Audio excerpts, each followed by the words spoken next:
Mangalayatan university का अपना radio station radio Narad 90.4 FM, जन जन की मंगलवाणी।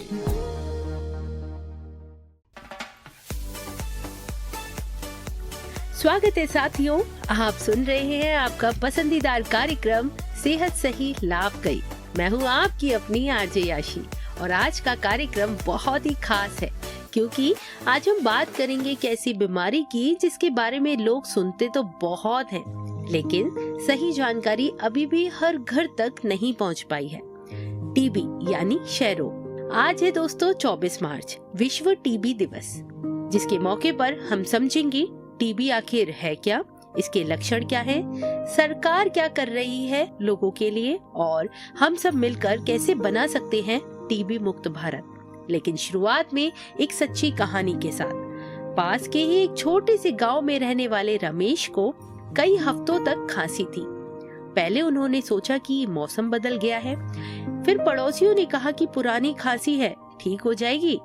धीरे धीरे उनका वजन कम होने लगा, बुखार आने लगा, रात में पसीना भी आने लगा, लेकिन शर्म और डर की वजह से उन्होंने जांच नहीं कराई।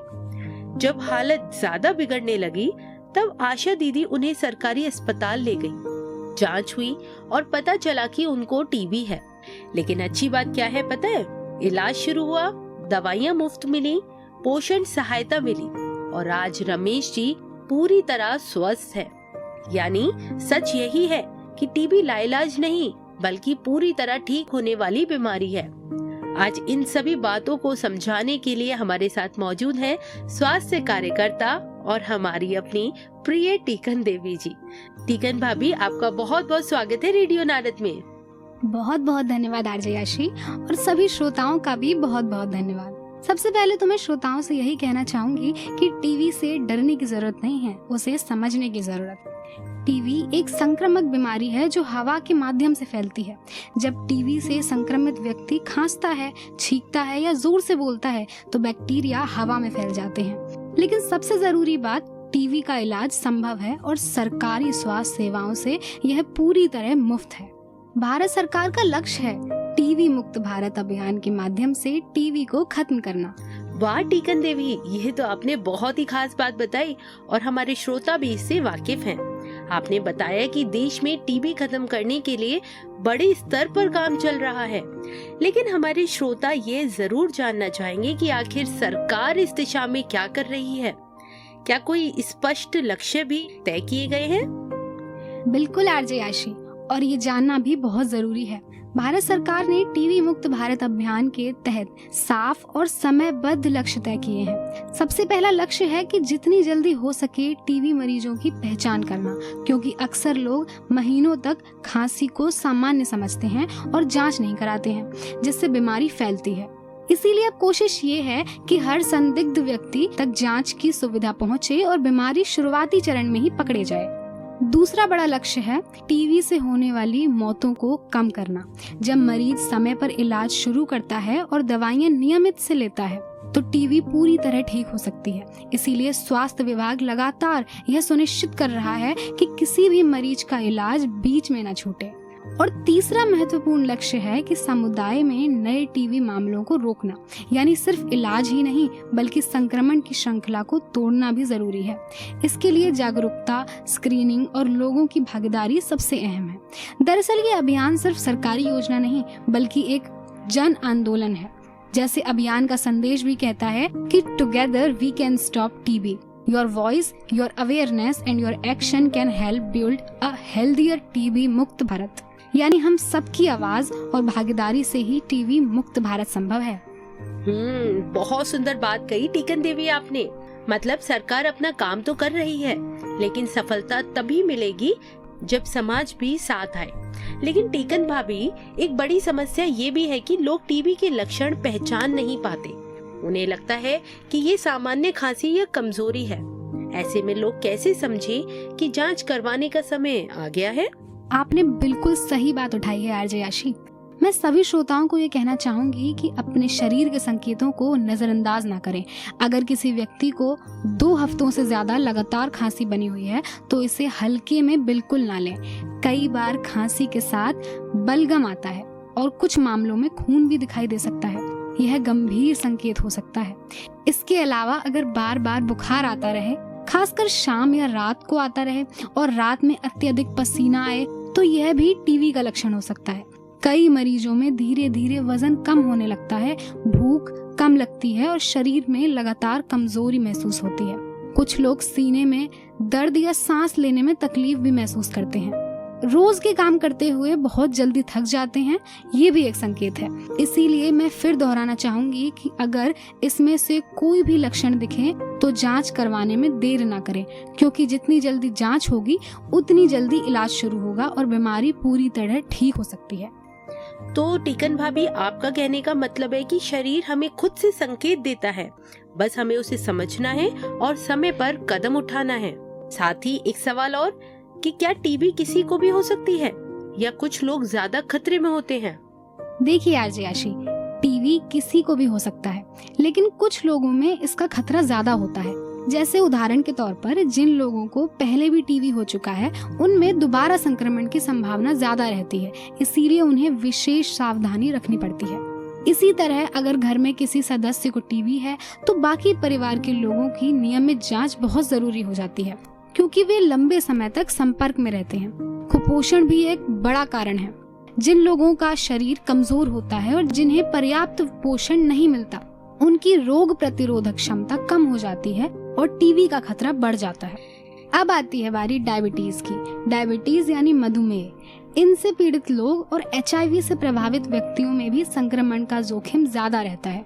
इसके अलावा 60 वर्ष से अधिक बुजुर्गों को भी विशेष ध्यान रखना पड़ता है। और एक महत्वपूर्ण बात, धूम्रपान और शराब का सेवन फेफड़ों और शरीर के प्रतिरोध क्षमता को कमजोर कर देता है, जिससे टीबी होने की संभावना बढ़ जाती है। इसीलिए इन सभी समूहों की नियमित स्क्रीनिंग बहुत जरूरी होती है, ताकि बीमारी समय पर पकड़ी जा सके। इसका मतलब ये है टीकन देवी कि जिन लोगों में जोखिम ज्यादा है, उन्हें खास तौर पर सतर्क रहने और समय समय पर जांच करवाने की जरूरत होती है। बिल्कुल, और यही जागरूकता टीबी मुक्त भारत की सबसे बड़ी ताकत बनेगी। हाँ टीकन देवी जी, अब तक हमने लक्षणों और जोखिम वाले लोगों के बारे में तो जान लिया, लेकिन एक बात जो बार बार सामने आ रही है वह है जल्दी जांच और जल्दी इलाज। आखिर ये इतना जरूरी क्यों माना जाता है? देखिए आरजे आशी, टीबी को खत्म करने की सबसे बड़ी रणनीति बहुत सरल है, लेकिन उतना ही महत्वपूर्ण भी है। पहला कदम है बीमारी को जल्दी पहचानना। जब किसी व्यक्ति की समय पर जांच हो जाती है तो संक्रमण फैलने से पहले ही इलाज शुरू कर दिया जाता है। दूसरा कदम है तुरंत इलाज शुरू कराना।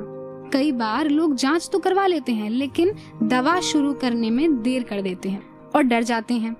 यह सबसे बड़ी गलती होती है, क्योंकि टीबी का इलाज जितनी जल्दी शुरू होगा उतनी जल्दी मरीज स्वस्थ होगा। और तीसरा जो सबसे महत्वपूर्ण है, पूरा इलाज कराना। टीबी की दवाइयां बीच में छोड़ देने से बीमारी वापस आ सकती है और ज्यादा खतरनाक रूप ले सकती है। इसीलिए अब सरकार इंतजार ही नहीं कर रही है कि मरीज अस्पताल आए, बल्कि अस्पतालों, विशेष OPD और हाई रिस्क समूहों में सक्रिय स्क्रीनिंग भी की जा रही है, ताकि बीमारी खुद लोगों तक पहुंचकर पहचानी जा सके। यानी अब स्वास्थ्य सेवाएं लोगों का इंतजार नहीं कर रही, बल्कि लोगों तक खुद पहुंच रही हैं। ये सच में एक बहुत बड़ी पहल है टीकन देवी। वैसे कई श्रोता ये सोचते हैं कि टीबी की जांच और इलाज बहुत महंगा है, इसीलिए लोग डर जाते हैं और जांच कराने में देर कर देते हैं। क्या सच में इलाज इतना मुश्किल और खर्चीला है? नहीं आरजे आशी, यह सबसे बड़ी गलतफहमी है। और आज मैं सभी श्रोताओं को ये बात साफ कर देना चाहती हूँ कि टीबी की जांच और इलाज भारत सरकार द्वारा पूरी तरह मुफ्त उपलब्ध है। सरकारी स्वास्थ्य केंद्रों और अस्पतालों में बलगम की जांच बिल्कुल मुफ्त की जाती है, और अगर किसी व्यक्ति में टीबी की पुष्टि होती है तो पूरी दवाइयाँ भी सरकार द्वारा निःशुल्क दी जाती हैं। अरे वाह, मतलब मरीज को दवाइयों के लिए पैसे खर्च करने की जरूरत भी नहीं होती। बिल्कुल भी नहीं। यही कारण है कि हम बार बार कहते हैं, लक्षण दिखे तो तुरंत जांच करवाएं, देर ना करें। सरकार चाहती है कि कोई भी व्यक्ति पैसों की चिंता की वजह से इलाज से वंचित ना रहे। लेकिन टीकन भाभी, आज भी लोग अक्सर दवा कुछ दिन लेने के बाद छोड़ देते हैं। क्या इससे तबीयत में भी कुछ फर्क पड़ता है? बिल्कुल आरजे आशी, बहुत बड़ा फर्क पड़ता है। टीबी का इलाज सामान्य बुखार या खांसी जैसा नहीं होता। इसका इलाज कई महीनों तक लगातार चलता है और सबसे जरूरी बात है कि दवा नियमित और पूरा कोर्स करना चाहिए। अगर मरीज बीच में दवा छोड़ देता है तो बीमारी दोबारा और ज्यादा गंभीर रूप में लौट सकती है और दवाई भी कम असर करने लगती है। इसलिए दवा बीच में न छोड़ें। पूरा इलाज ही टीबी को पूरी तरह ठीक करता है। वैसे टीकन भाभी, आपने पहले बताया था कि सरकार सक्रिय रूप से लोगों की जांच भी कर रही है। ये जांच कहाँ-कहाँ की जा रही है, आप हमारे श्रोताओं को कुछ बताएंगी? बिल्कुल, और ये बहुत अच्छा सवाल है। अब टीबी की पहचान सिर्फ अस्पताल में आने वाले मरीजों तक सीमित नहीं है। सरकार एक्टिव केस फाइंडिंग यानी सक्रिय खोज अभियान चला रही है। ये जांच अब कई जगहों पर की जा रही है, जैसे HIV क्लिनिक में आने वाले मरीजों की स्क्रीनिंग, दूसरा NCD क्लिनिक जहां डायबिटीज या अन्य बीमारियों के मरीज आते हैं, तीसरा डायलिसिस केंद्र, चौथा कैंसर उपचार केंद्र, पांचवा तंबाकू निषेध क्लिनिक। इसके अलावा अस्पतालों के OPD तथा IPD दोनों विभागों में नियमित स्क्रीनिंग। इसका उद्देश्य है कि बीमारियों को जल्दी पकड़ना ताकि संक्रमण फैलने से पहले ही इलाज शुरू हो सके। यानी अब सरकार मरीजों के आने का इंतजार नहीं कर रही, बल्कि खुद खोज रही है ताकि हमारा देश टीबी मुक्त भारत कहला सके। बिल्कुल सही कहा आपने आरजे आशी। यही करने की दिशा में सबसे बड़ा कदम है, जल्दी पहचान और तुरंत इलाज। वैसे टीकन देवी, क्या इन प्रयासों से भारत में सच में कोई बदलाव दिख रहा है? जी हाँ, बिल्कुल, और ये बहुत उत्साहजनक खबर है। ग्लोबल टीबी रिपोर्ट 2024 के अनुसार भारत ने टीबी के खिलाफ लड़ाई में महत्वपूर्ण प्रगति हासिल की है। वर्ष 2015 और 2023 के बीच भारत में टीबी के मामलों में लगभग 18% की कमी आई है और टीबी से होने वाली मौतों में लगभग 21% का गिरावट नजर आया है। यह वैश्विक औसत से भी तेज प्रगति है, जो दिखता है कि जब सरकार, स्वास्थ्य कर्मी और समुदाय मिलकर काम करते हैं तो बदलाव संभव है। ये तो आपने बिल्कुल सच कहा टीकन देवी। आज रेडियो नारद भी इसका सहयोग कर रहा है ताकि हमारे आसपास भी टीबी के मरीज कम हो सके। ये सच में उम्मीद देने वाली बात है। यानी अगर लोग समय पर जांच और पूरा इलाज करवाएं तो टीबी को खत्म किया जा सकता है। बिल्कुल, और इसीलिए मैं सभी श्रोताओं को भी कहना चाहूंगी कि टीबी पूरी तरह ठीक होने वाली बीमारी है। जांच और इलाज मुफ्त है। दवा नियमित रूप से लें और कोर्स पूरा करें। लक्षण दिखे तो तुरंत जांच करवाएं, देर ना करें। हाँ, और दोस्तों याद रखिए, जानकारी ही बचाव है और समय पर कदम उठाना ही सबसे बड़ी सुरक्षा। एक सवाल जो अक्सर श्रोता भी पूछा करते हैं, इलाज तो ठीक है लेकिन टीबी का मरीज कमजोर हो जाता है, ऐसे में सरकार या समाज उनकी क्या मदद कर सकते हैं? टीकन देवी, क्या आपके पास इस सवाल का जवाब है? ये बहुत जरूरी सवाल है आरजे आशी। टीबी सिर्फ दवा से नहीं बल्कि सही पोषण से ठीक होती है। जब शरीर को पर्याप्त पोषण मिलता है तभी दवाई असर करती है और मरीज जल्दी ठीक हो जाता है। इसी बात को ध्यान में रखते हुए सरकार ने निश्चय पोषण योजना शुरू की है। इसके तहत टीबी मरीजों को आर्थिक सहायता दी जाती है ताकि वे पौष्टिक भोजन लें और इलाज के दौरान कमजोरी से बच सकें। इसके अलावा निश्चय मित्र पहल भी चल रही है, जिसमें समाज के लोग, संस्थाएं और समुदाय आगे आकर मरीज को पोषण, भावनात्मक सहयोग और आवश्यक सहायता प्रदान करते हैं। यानी यह सिर्फ सरकारी कार्यक्रम नहीं है, पूरा समाज मरीज का सहारा बनता है ताकि कोई भी व्यक्ति इलाज के दौरान अकेला महसूस ना करे। वाह टीकन भाभी, ये तो मरीज का बहुत सहयोग दे रहे हैं। मतलब इलाज सिर्फ अस्पताल में नहीं बल्कि समाज के सहयोग से भी पूरा होता है। आप बार बार जन भागीदारी की बात कर रही थी, क्या सच में समाज की भूमिका इतनी बड़ी है? बिल्कुल आरजे आशी, टीबी मुक्त भारत सिर्फ सरकार अकेले नहीं बना सकती है, इसमें समाज की भागीदारी सबसे बड़ी ताकत है। जन भागीदारी का मतलब है कि हर व्यक्ति जागरूक बने और दूसरों को भी जागरूक करे। सबसे पहले तो लोगों तक टीबी के लक्षणों की जानकारी सही पहुंचाना जरूरी है। जब जानकारी होगी तभी लोग जांच के लिए आगे आएंगे। दूसरा, हम लोगों को जांच कराने के लिए प्रेरित करेंगे। कई लोग डर या शर्म की वजह से जांच नहीं करवाते हैं। यह सोच बदलनी होगी। तीसरा, भेदभाव खत्म करना जरूरी है। टीबी मरीज को अलग या कमजोर समझना गलत है। उन्हें सहयोग और सम्मान चाहिए। चौथा, मरीज को पूरा इलाज करवाने में मदद करना परिवार और समुदाय की जिम्मेदारी भी है। और सबसे अहम, मरीज को पोषण और मानसिक सहयोग देना। जब समाज साथ खड़ा होता है तो मरीज का आत्मविश्वास बढ़ता है। इसीलिए मैं सभी को कहना चाहूंगी कि टीबी पर खुलकर बात करें, इसे छुपाएं नहीं। बिल्कुल सही कहा आपने टीकन देवी। बीमारी छुपाने से नहीं, समझने और मिलकर लड़ने से खत्म होती है। टीकन देवी, हमारे समाज में कई तरह की बातें सुनने को मिलती हैं। कुछ लोग कहते हैं कि टीबी छूने से फैलती है या मरीज के पास बैठने से बीमारी हो जाती है। क्या इसमें कोई सच्चाई है? नहीं, ये पूरी तरह गलत धारणा है। टीबी साथ बैठने से नहीं फैलती है, न ही खाना साझा करने से फैलती है। यह बीमारी मुख्य रूप से फैलती तब है जब टीबी के पीड़ित व्यक्ति खांसता या छींकता है और हवा में मौजूद जीवाणु दूसरे व्यक्ति तक पहुंचते हैं। इसीलिए जरूरी सावधानियां बहुत सरल है। खांसते और छींकते समय मुंह ढकें, भीड़ भाड़ वाली जगह में सावधानी रखें और घर या कमरे में ताज़ी हवा आने दें। जब सही जानकारी होगी तभी डर और गलतफहमियां खत्म होंगी। यानी डर नहीं, जानकारी ही सबसे बड़ा बचाव है। और अगर कोई व्यक्ति स्वस्थ है तो वह खुद को टीबी से कैसे बचा सकता है, आप ये भी बता सकती हैं? बिल्कुल आरजे आशी, रोकथाम के तरीके बहुत आसान हैं और रोजमर्रा की आदतों से जुड़े हैं। सबसे पहले खांसी शिष्टाचार अपनाना, यानी खांसते समय मुंह ढकना। इससे संक्रमण फैलने से रोका जा सकता है। दूसरा, पौष्टिक भोजन लेना चाहिए क्योंकि मजबूत शरीर संक्रमण से बेहतर लड़ सकता है। तीसरा, बहुत ज्यादा भीड़ भाड़ वाली जगहों से बचना और घर में अच्छा वेंटिलेशन रखना भी बहुत जरूरी है ताकि हवा का प्रभाव बना रहे।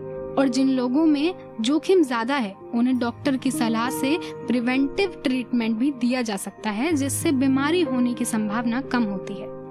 यानी छोटी छोटी आदतें लेकिन बड़ा असर, यही संदेश है ना? बिल्कुल आरजे आशी। अंत में मैं सभी श्रोताओं को दिल से कहना चाहूंगी कि टीबी लाइलाज नहीं है। इसकी जांच और इलाज दोनों मुफ्त है।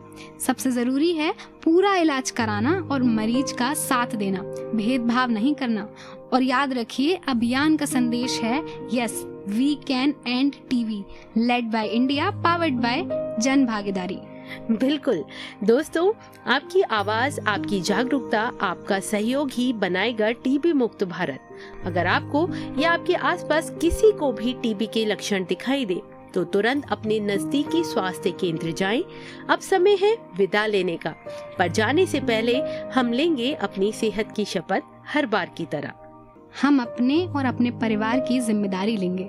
अपने और अपने परिवार के स्वास्थ्य को प्राथमिकता देंगे क्योंकि सेहत ही असली धन है।